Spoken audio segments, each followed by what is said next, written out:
Are you curious about which mobile carriers in Canada actually use Rogers' extensive network? You might be surprised to learn that the company you pay your monthly phone bill to might not be the one owning the towers your signal bounces off of.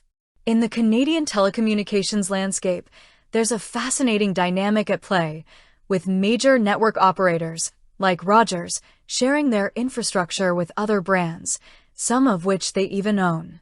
This practice is primarily thanks to what are called mobile virtual network operators, or MVNOs. Think of an MVNO as a company that sells mobile phone services but doesn't actually own the wireless network infrastructure itself.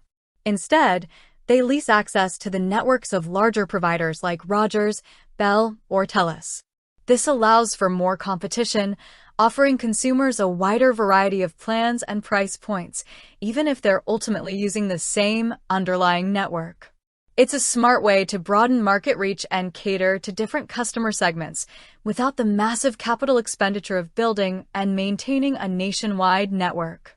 So, when we talk about carriers using the Rogers network, we're looking at a mix of Rogers-owned subsidiary brands and independent MVNOs that have struck a deal to utilize their infrastructure. At the forefront, and perhaps most widely known, are Rogers' own flanker brands, Fido and Chatter Mobile.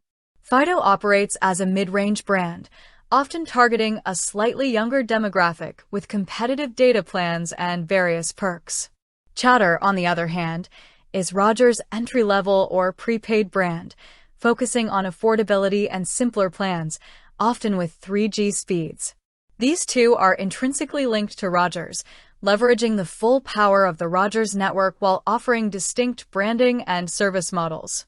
Beyond these direct subsidiaries, there are other mobile virtual network operators that have historically or currently operated on the Rogers network. This list can sometimes fluctuate as agreements change and new players enter the market. Some notable examples that have been associated with the Rogers network include Good2Go Mobile, which was previously Petro-Canada Mobility, Zoomer Wireless, and Simply Connect. These MVNOs typically cater to specific niches, perhaps offering plans tailored for seniors or focusing on basic talk and text services at lower price points.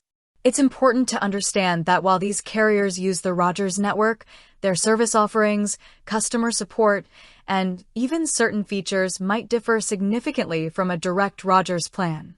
The MVNO has control over its own pricing, customer service, and the types of plans it offers, while the underlying network provider ensures the connectivity.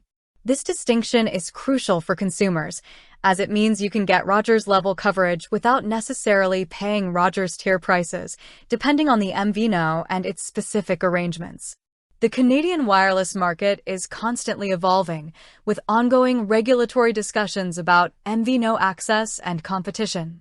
This dynamic environment means that the list of carriers utilizing the Rogers network can see changes over time as new agreements are forged and older ones expire. Staying informed about these relationships can help you make a more informed decision when choosing your next mobile plan. With that said, thanks for watching, and until next time.